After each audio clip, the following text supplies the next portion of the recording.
E foram feitas 2 reuniões e foram feitos 3 seminários para discussão dos impactos ambientais de hidrelétricas no rio, nas bacias do Ivaí e Piquiri. E, eventualmente, houve a procura do senhor que está sentado aí entre vocês todos, o Alino, não sei se ele apresentou, porque ele é proprietário de um imóvel, inclusive, que existe uma ação pública do Ministério Público para demolir o que ele construiu na beira do rio, porque é um sítio arqueológico, e uma ação penal, inclusive, diversas, ele soube que iam fazer uma barragem ali. E ele procurou a universidade para saber, mas vamos fazer uma barragem num lugar em que existem sítios arqueológicos e todo.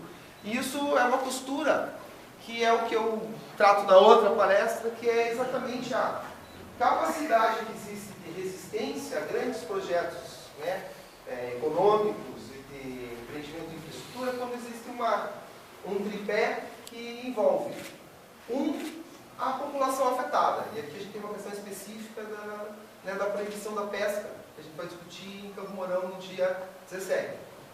Então, o assunto da pesca, as pessoas viviam da pesca e um dia falaram, não se pode pescar. 2, quando a gente tem a academia. Quando a gente tem alguém que é o cientista, que diz é X ou é Y, X, Y, Z, e aí esse fato não é contestado pelo empreendedor que vende uma ilusão. E 3 é quando tem alguém que articula isso, que pode não ser do Ministério Público, até porque o Ministério Público, se for fazer isso, por exemplo, um exemplo, Formosa do Oeste, desde que a gente começou a trabalhar com as questões de barragem lá, passaram 4 promotores. O Alto Piquiri, que existe, e todo mundo conhece essa lógica que não se para fazer. Então, às vezes, não é o promotor, é o líder comunitário, o advogado, E o que está acontecendo aqui é exatamente essa resistência ao projeto, aos projetos. Eu vou passar rapidamente isso aqui para ter assim, a base, para ter uma noção do que se trata, do que a gente está fazendo. Muito rapidamente, barragens é um fenômeno, e hoje eu estava lendo um livro, as barragens até começo do século passado, elas foram feitas com as mesmas tecnologias dos romanos, de arcos e de tijolo sobre tijolo. Então aqui a gente tem uma evolução que dá para ver bem nítida, de quando houve uma explosão na construção de barragens. E no Brasil, essa é a proporção, de a primeira usina ainda no século retrasado, e a partir de 54 com um aproveitamento do vale do rio Paraná. E o marco é Itaipu. Sobre Itaipu, vale a pena a gente já falar uma questão de aspecto macroeconômico.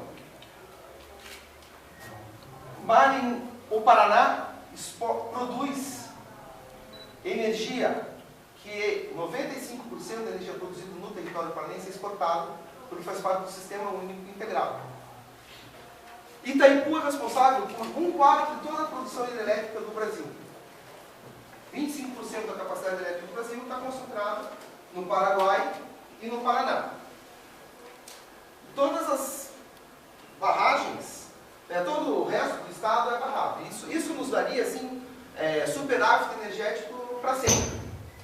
E, como fonte, nós temos ainda uma permanência, isso está mudando cada vez mais, a diversidade de matriz energética.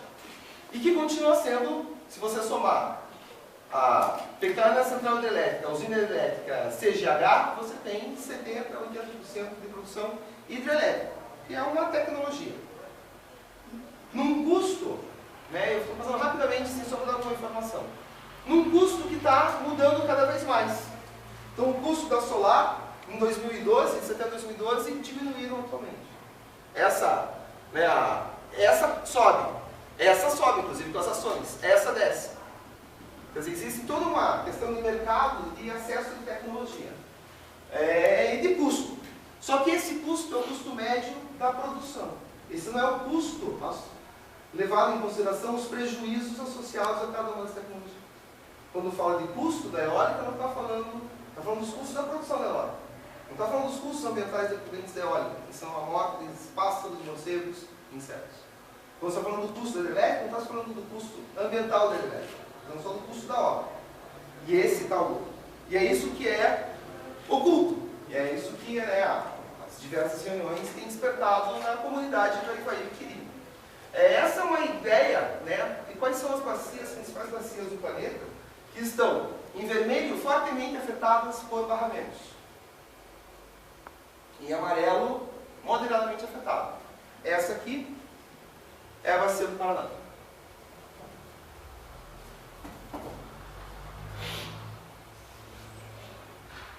Verde significa potencial hidrelétrico aproveitado. Não levando em consideração, desse dado aqui, Mauá da Serra, por exemplo. Mauá, que é uma usina que entrou em operação no começo desse ano. Inventariado é o que já aconteceu. É o que aconteceu em todo o Ivaí, todo o Piquiri. Já se sabe quais são os potenciais, gente. Inclusive foram concedidos os potenciais. Estimada é o que não tem interesse, portanto não foi feito levantamento algum. São as do litoral, aquelas que não, né, se estimou que não vai haver levantamento. A perspectiva, portanto, aqui já se ocupou, né, 75% do potencial explorado. As usinas estão se discutindo hoje no federal são na Amazônia ou no Araguaia Tocantins, Belo Monte, né? Está nessa perspectiva. Aqui é a nossa realidade. E aqui é exatamente, ó, aqui é o Paraná, aqui é Santa Catarina, aqui é o Norte do Rio Grande do Sul, aqui é São Paulo, Minas Gerais, esse aqui é o centro-sul, a bacia do Paraná, lugar de maior concentração urbana, econômica, né? E essa é a perspectiva, né? O setor energético, através da empresa de pesquisa energética, estabelece os parâmetros do que se pretende. Então aqui, o que está em produção, pretende-se de produção de 2012 a 2016 em vermelho. 2017 a 2020, planos decenais. Você vê os projetos na Amazônia. Esses projetos estão aqui no Piquiri. Então, a altura aqui é o Piquiri, divisa do Paraguai. Tibagi, Baixo Iguaçu, Iguaçu. Então esse é o plano decenal, essa é a perspectiva dele. Se o PIB continuar aumentando X% a tanto, o investimento, o Instituto Financeiro oferece, essa é a perspectiva. E aqui a gente tem, né, licitadas no plano de desenvolvimento, né, decenal de energia, o plano decenal de energia 2011 está prevendo algumas que são totalmente nossas aqui, vamos por lugar. Baixo Iguaçu, em litígio nesse momento. Então nesse momento que a gente está falando, em Capanema está tendo litígio na Justiça Federal, inclusive, sobre Baixo Iguaçu, que é o último aproveitamento possível no Rio Iguaçu. Mauá, o Tibagi, que entrou em operação esse ano, até estava comentando, né, a sentença que absolveu o Burgo da denúncia de crime ambiental nesse incidente foi assim: o réu, o interrogatório, disse ser perseguido pelo promotor Roberto. E que respondeu assim, foi uma absolvição sumária, assim, não houve recurso do Ministério Público, uma vara criminal em Curitiba. O Rasca, que é o ex-secretário que foi condenado em primeiro grau pela Justiça Federal por improbidade de sigilo, por dar licença de instalação, foi absolvido em segundo grau. E é um totalmente litígio. E aqui as várias, né? Santo Antônio, algumas em operação, algumas em processo.